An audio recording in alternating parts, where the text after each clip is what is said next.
আসসালামু আলাইকুম প্রিয় দর্শক, কেমন আছেন আপনারা? এখানে আমি দিয়েছি ডাল, মরিচ, পেঁয়াজ, রসুন, এগুলো আমি পেস্ট করে নিয়েছি। এখন এখানে দিয়েছি ফ্লেভারের জন্য একটু শুকনো মরিচ, লবণ, আদা, হলুদ, জিরা। এটা আমি এখন পেস্ট করে নিব।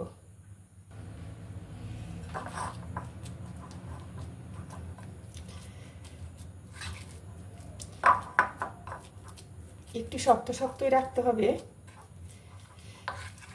কারণ যেটা আমি রেসিপিটা বানাবো বা করবো সেটা আপনাদের দেখাবো। এটা একটু ভালো করে পেস্টটা মেখে নিতে হবে, মশলাগুলো জানি সবগুলোতে লেগে যায়।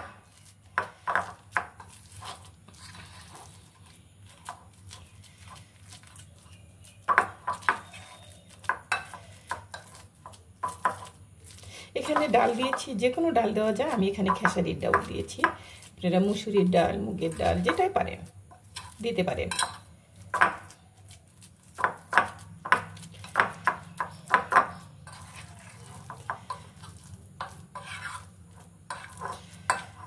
হয়ে গেছে পেস্ট করা।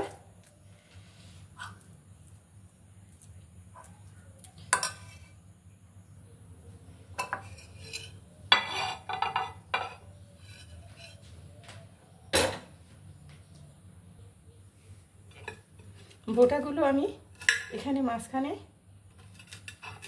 কেটে নিব সবগুলোরই।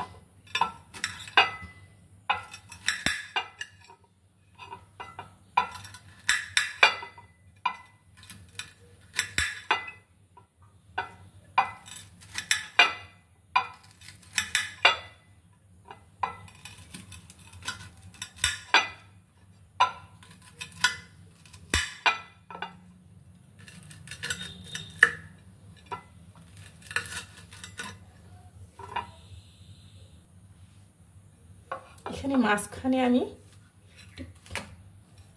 কেটে নিব।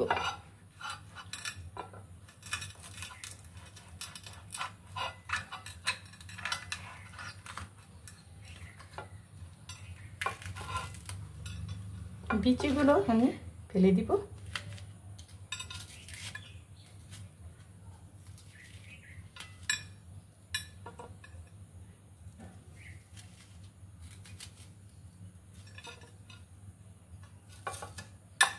এরকম করে আমি কেটে নিব। আমি মাঝখানের যে বিচিগুলো ছিল ওগুলো আমি ফেলে দিয়েছি, এরকম করে নিয়েছি। আমি এখন করলার মাঝখানে এই পুরগুলো ভরে দিব এরকমভাবে,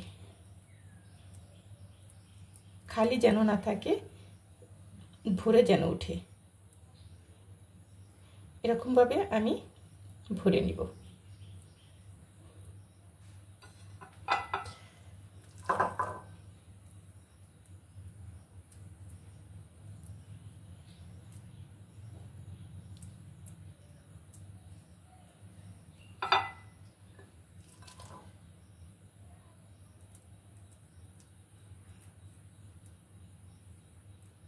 প্রত্যেকটাই আমি এভাবে লাগিয়ে নিব।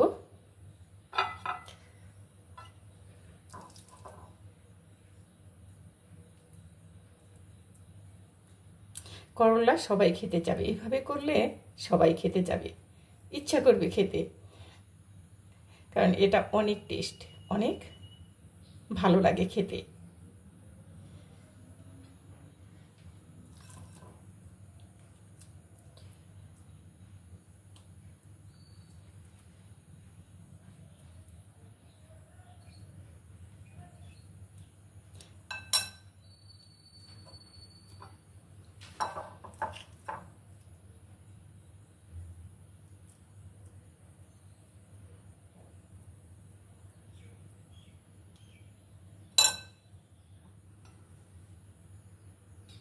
এভাবে আমি পুরটা ভরে নিয়েছি।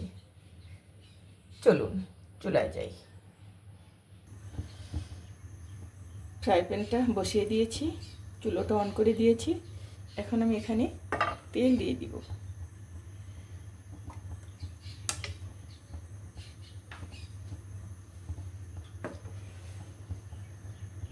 তেলটা আমার গরম হয়ে গেছে, আমি এখন এক এক করে দিয়ে দিব।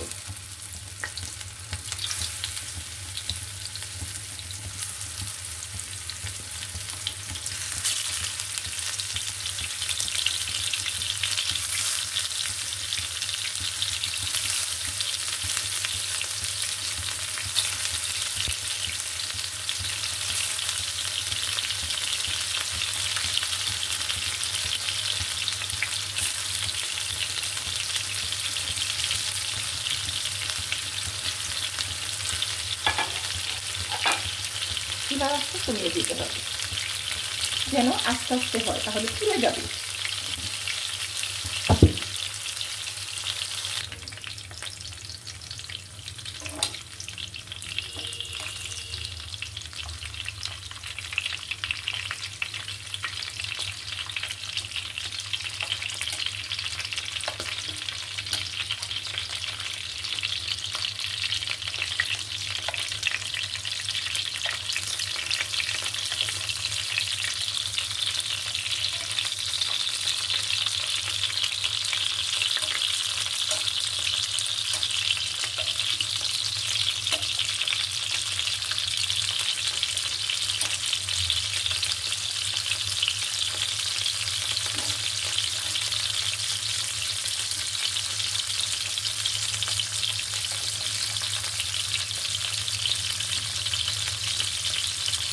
একদম কমিয়ে দিব, আমাদের জালটা একদম দহিতে দিয়ে দিব, আস্তে আস্তে হোক, সুন্দর হবে, খেতে টেস্ট লাগবে।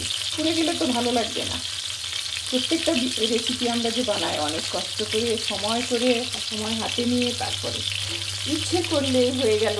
আপনারা তো একটুক্ষণের মধ্যেই দেখে নেন আপুরা ভাইয়ারা, এটা অনেক সময় লাগে, অনেক শ্রমের ব্যাপার, তারপরে অনেক কিছু নষ্ট হয়, সেগুলো তো পিছনে আপনাদের কখনো দেখাই না। আপনারা প্লিজ আমাদের লাইক কমেন্ট দুটোই করবেন, কারণ এই জন্যে যে যদি আপনারা না করেন, লাইক না করেন, কমেন্ট না করেন, তাহলে কিন্তু আগ্রহটা বাড়ে না। আর যখন দেখা যায় যে বাহ অনেকগুলো লাইক দিয়েছে, কমেন্ট করেছে, তাহলে তো করতে হবে, মনের ভিতরে একটা স্পিরিট বেড়ে যায়। সেই জন্য আপনাদের বারবার বলবো, অনেকেই ইচ্ছা করে না, ভুলে হয়ে যায়, যে লাইকটা একটু চাপ দিলে ওটা ভুলে হয়ে যায়, যে লাইকটা দিতে পারলাম না, ইচ্ছা থাকে কিন্তু ওটা হঠাৎ করে হয়ে যায়। আপনারা ভালো থাকবেন, সুস্থ থাকবেন, সবাই মিলে আমাদের ভিডিওগুলো আপনারা দেখবেন, ফুল ওয়াচ করবেন। একটা আপু ছোট্ট করে কমেন্ট লিখেছেন, দারুণ লোভনীয় হয়েছে আপুমণি, পিঠাগুলো দেখলেই খেতে ইচ্ছে করে, কি যে মায়া লাগে, যদি দিতে পারতাম তাহলে শান্তি পেতাম। আপুমণি, তুমি আমার কমেন্ট অবশ্যই শুনতে পেরেছ, আমি পড়েছি। আরেকটা আপু ছোট্ট করে লিখেছেন, নাম বললাম না, সব আপুই তো কমেন্ট করে, আপু গো এই রান্নাটা সত্যি অসাধারণ হয় খেতে, কই মাছ, শোল মাছ দিয়ে দারুণ হয় খেতে। পিঠা যে আমি কত কমেন্ট পেয়েছি।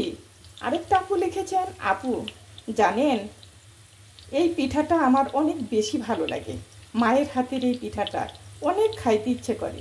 ইস, আপু যদি কমেন্ট পড়ে শুনে থাকো, কমেন্ট পড়েছি, সবগুলো তো পড়া সম্ভব নয়। একটা দাদা কমেন্ট করেছে আমাকে, সুন্দর হয়েছে লাভ দিয়ে, আপনি ফেস দেখিয়ে রেসিপি দেওয়ার চেষ্টা করুন, তাহলে সফলতা পাওয়ার বেশি চান্স থাকে। দাদা আপনার কমেন্টটা পড়ে দিলাম, আপনি বুঝতে পারলেন আমি কমেন্ট পড়েছি।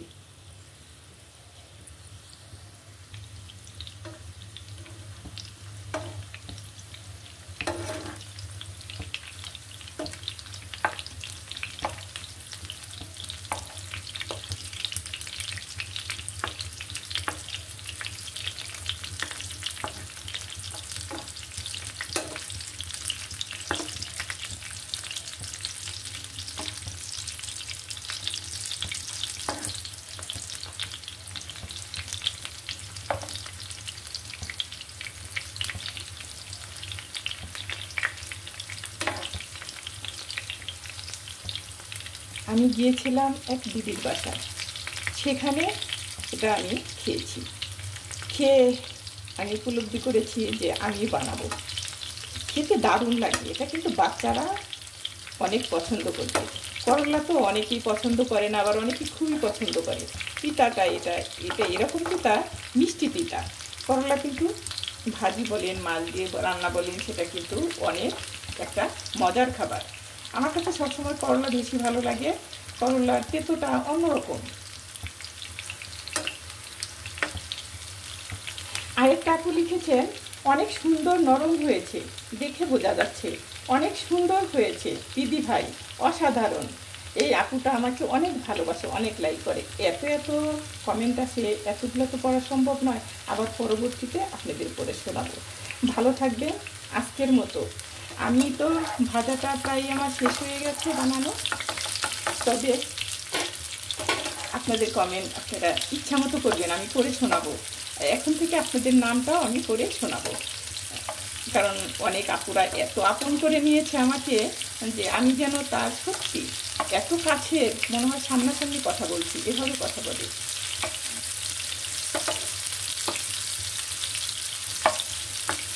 করলাটা আমার হয়ে গেছে